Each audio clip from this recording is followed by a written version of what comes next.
Talofa. I'd just like to thank the organisers, Alpha and Ben and Carolina, for such a great show last night. They did a wonderful job.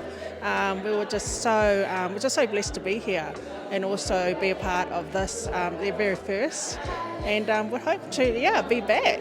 And it's really nice to share with other designers, and there's other designers too that it's their first time. So it was actually nice to share our experiences because we've done a few.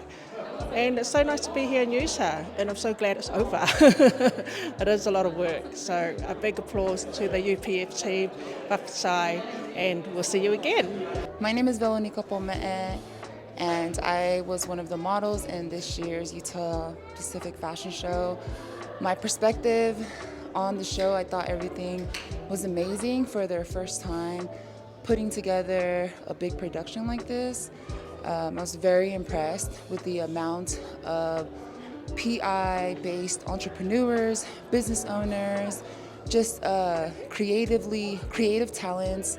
I think that it was really good to see our people in that light, and I think the more exposure that we have, the more that the younger generation can see that these things are possible, even though it's very challenging to adapt and to reinvent the wheel, coming from the South Sea to the States. But it's like we're learning how to build the plane while we're flying it, and obviously there's always gonna be things that we need to improve on and need to work on. I would say the thing that I would want to work on for next year,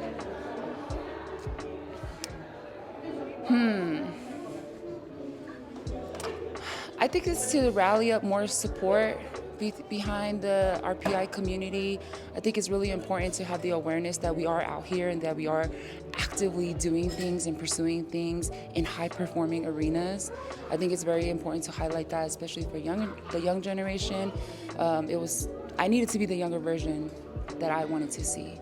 So now that I'm here, I see how important it is that I can now be a site for other young PI women to see themselves as well.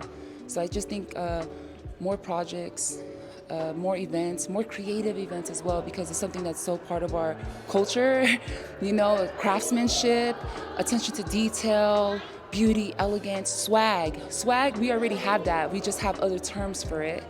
So it's like capturing our essence.